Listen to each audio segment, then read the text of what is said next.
My precious.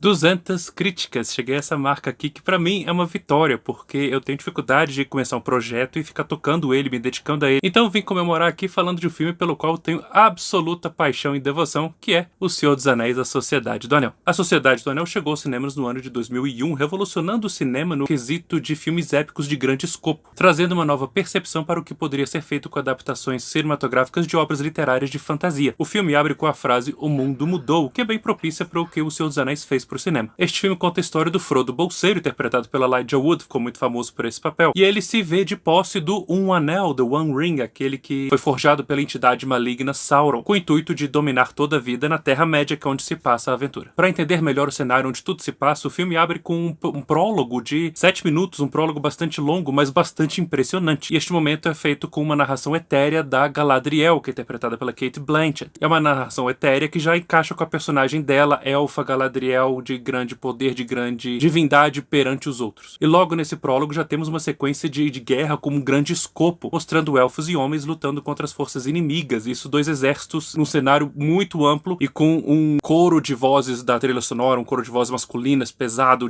bem bélico, que dá um tom de epicidade para a cena que corresponde a ela. Uma cena que ao mesmo tempo choca e conquista o público com a tecnologia trazida para ilustrar grandes batalhas campais com uma grande qualidade de efeitos. E essa cena já é uma mostra do que o programa desenvolvido justamente para esses filmes podia fazer. Esse programa chamava Massive. E o que ele fazia era criar exércitos que agiam de maneira independente. Ou seja, cada membro ali dos exércitos se movimentava, respondia às ações de uma maneira independente. O que acabou trazendo grande realidade e verossimilhança para cenas. E claro que esse Massive foi muito bem utilizado e muito bem mesclado com atores reais e efeitos práticos. Ou seja, nesses primeiros 5 ou 7 minutos aqui de filme, o diretor Peter Jackson já deixava bem claro que o cinema nunca mais seria o mesmo. Após um prólogo de grande adrenalina, o filme permite ao espectador recuperar o fôlego ao mostrar os hobbits no condado, um local onde as influências malignas ainda não chegaram e os habitantes vivem em paz e tranquilamente. É uma vida feliz e inocente, alheia aos perigos do mundo. E aqui a trilha sonora do Howard Shore de novo vem mostrar porque é uma das melhores trilhas já feitas para o cinema, mudando para suaves notas que fortalecem o espírito despreocupado dos habitantes do local, que conta com lares calorosos e convidativos onde há sempre comida caseira e devoção a boas bebidas e bom fumo. Os hobbits são uma ode à vida simples. E aí o mago Gandalf chega para o aniversário do Bilbo Bolseiro, com diálogos que fazem uma perfeita ponte entre o prólogo inicial cheio de adrenalina com o momento atual dos personagens, naquela calmaria toda, e que já terminam nos eventos que vão dar início à grande aventura. E aqui já temos o bom exemplo do fantástico trabalho de adaptação da trilogia do Senhor dos Anéis para o roteiro de filme. Méritos do próprio Peter Jackson, além de Fran Walsh e Philippa Boyens, que mesmo tendo o texto sendo reescrito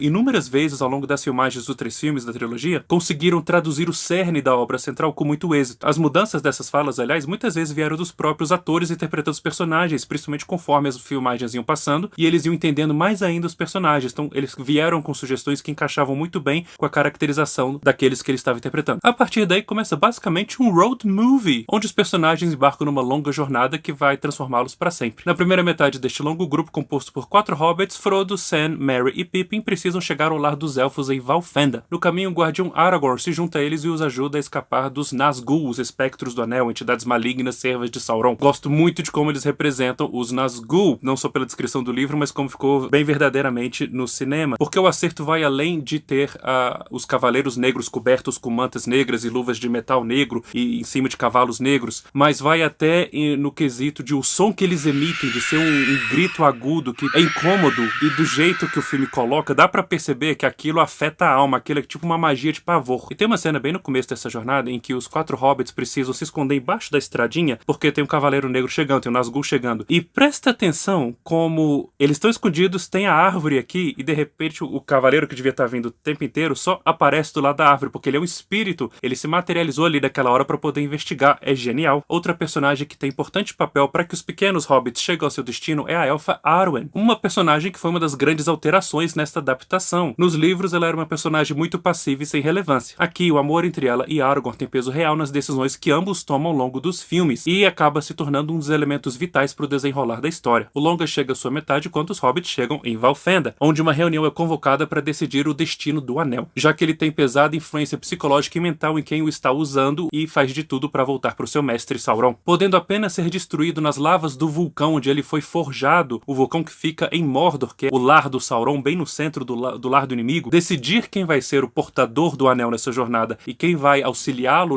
nessa grande missão é de vital importância para todos. Após discussões infrutíferas, que também espelham outras características do universo criado pelo Tolkien, que anões e elfos não se bicam muito bem. Mas no meio desse bate-boca todo, o Frodo se voluntaria. E aí mais um acerto da direção: na hora que o Frodo fala que vai levar o anel, o Peter Jackson dá um close na cara do Ian McKellen, o Gandalf, e você vê na cara do ator o coração dele quebrando, porque ele não queria que aquele hobbit passasse por isso. E esse é um exemplo de vários momentos certeiros em que a direção do Peter Jackson vai muito bem no extrair o sentimento do ator para passar a emoção correta. Não só de dirigir o ator para ele entregar o que ele precisa, mas de botar a câmera de uma maneira que é certeira. Então nessa reunião fica decidido que o grupo original dos Hobbits, junto com Gandalf e o Aragorn, vai seguir essa viagem. Eles recebem a adição do anão Gimli, do elfo Legolas e do humano Boromir. E com o grupo formado, o líder élfico Elrond, que é o Hugo Weaving, o agente Smith da Matrix, os nomeia a Sociedade do Anel. E na hora que ele fala isso, vem a deixa pro Howard Shore botar o tema que ele compôs pra sociedade a toda, assim.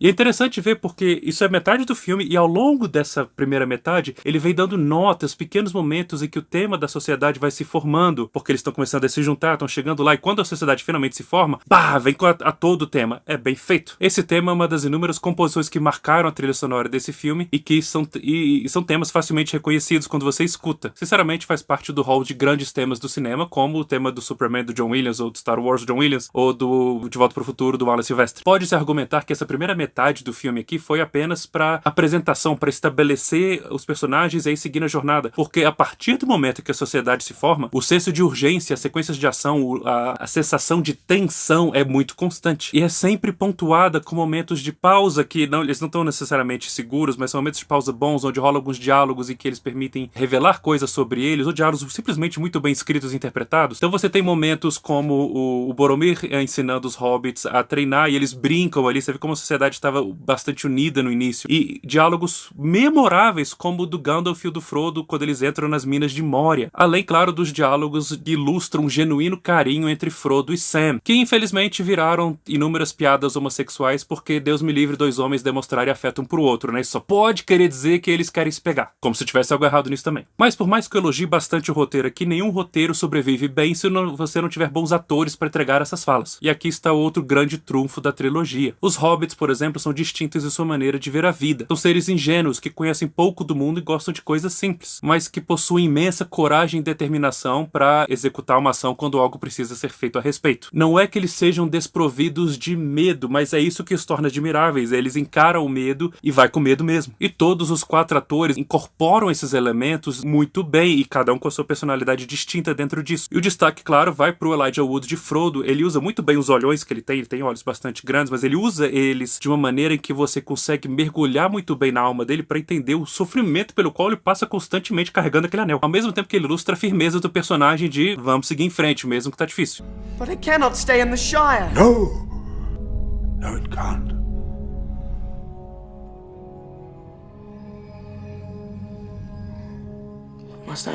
E o outro destaque é o Sean Astin como Sam, que é tão carinhoso e sensível e parece ter o maior coração da Terra-média toda. O Sean Bean como Boromir é outro grande acerto. Ele faz um cara muito orgulhoso, muito honrado. Ele tem um grande senso de dever, e esse forte sentimento de querer salvar sua nação o leva a sentimentos dúbios perante o que é o seu dever e o anel. Orlando Bloom como Legolas consegue atingir aquela altivez, aquela serenidade na voz sempre que ele fala. O John Rhys-Davies é ótimo fazendo a voz áspera e grave do Gimli. Falando sobre o Gimli, é uma outra grande mudança dos livros que muita gente não curte. O Gimli aqui dos filmes é muito mais alívio cômico. Isso é algo que sempre gerou debates entre os fãs. Ele tem uma abordagem mais humorística aqui nos filmes que funciona, mas é uma adaptação que teve mudanças sim. Isso vai chatear alguns, outros vão ficar de boa. Cada um com a sua. O Hugo Weaving e o Ian McKellen transmitem imponência e sabedoria na sua altivez. E o Viggo Mortensen convence como Aragorn desde a primeira cena, desde a hora que a câmera bate nele. Se você ler o livro, na hora que a câmera bate, você...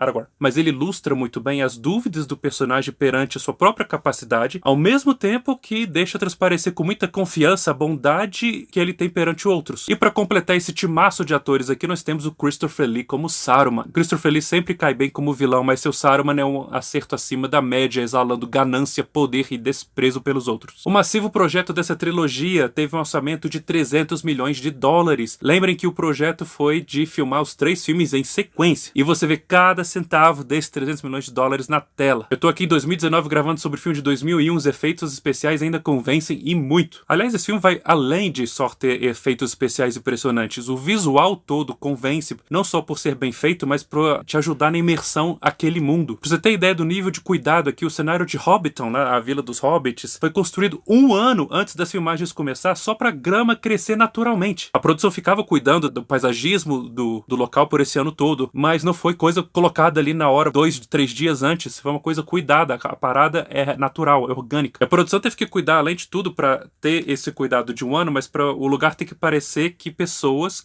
hobbits no caso, né, moram lá. Então você tem que ter trilhas que parecem gastas, você tem que ter cenários que parecem usados. Outro cuidado necessário foi criar 2 cenários para Bolsão, que é a casa do Bilbo. Foi um cenário construído em tamanho real para os atores interpretando os hobbits, e o outro cenário 33% menor, onde o Gandalf interagia nesse cenário para dar aquela forçada de perspectiva. Lembra, os hobbits são seres muito pequenininhos. Inclusive, no começo do filme, quando o Gandalf chega para visitar o Bilbo, ele dá uma topada com a testa numa viga lá da casa, e aquilo foi real. O Ian McKellen realmente enfiou a cabeça ali, mas continuou a série e o Peter Jackson deixou rolar. E essa diferença de altura entre os personagens é outro ponto em que a produção se destaca. Para que os atores pudessem contracenar e ainda assim a ilusão de diferença de altura fosse real, diferentes técnicas para forçar a perspectiva foram utilizadas. Por exemplo, você vai ter cena do Aragorn conversando com os hobbits, o Aragorn vai estar muito mais perto da câmera assim do que os hobbits, mas você põe isso no ângulo certo, parece que eles estão um do lado do outro. Daí a ilusão de ótica. No começo do filme, quando o Frodo e o Gandalf estão numa carroça, parece que eles estão num banco que é do mesmo tamanho. Não é. Tem uma diferença ali na construção da altura e na profundidade do banco que deixa o Gandalf maior do que o Frodo. Magia do cinema, gente. Põe no ângulo certo, parece tudo real. Você também tem algumas cenas com atores com próteses extensoras nas pernas para caminhar parecendo mais alto do que os hobbits. E sim, claro, também tem o auxílio de imagens geradas por computador. Tal minúcia nos detalhes permeia por toda a obra. De pequenas decorações no figurinos muito detalhados e bonitos, até um chão magnetizado para ilustrar que o anel cai, mas não quica. Se você vê o filme, você sabe essa cena. Quando o Bilbo solta o anel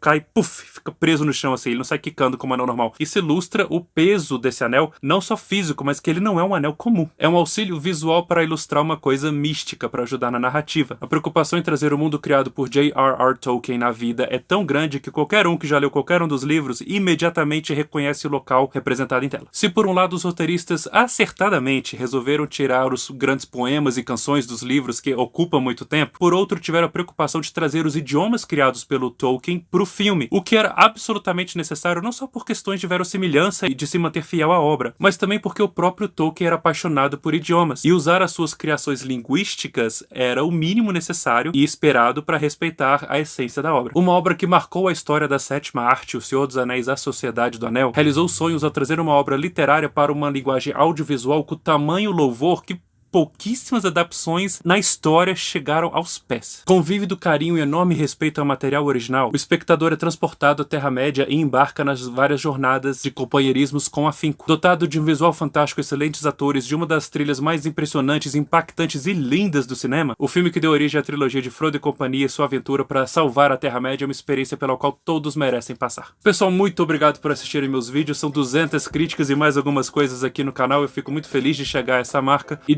novamente, muito obrigado por acompanhar meu trabalho. Espero que vocês gostem, mas me conta de O Senhor dos Anéis, Sociedade do Anel. Gostam desse filme? Gostam da trilogia? Conheço gente que tem de tradição de Natal assistir os filmes, porque os filmes sempre estreavam perto do Natal. Você tem dessas? Comenta ali, curte aí para continuar dando Passos Nerds e não deixem de se inscrever aqui.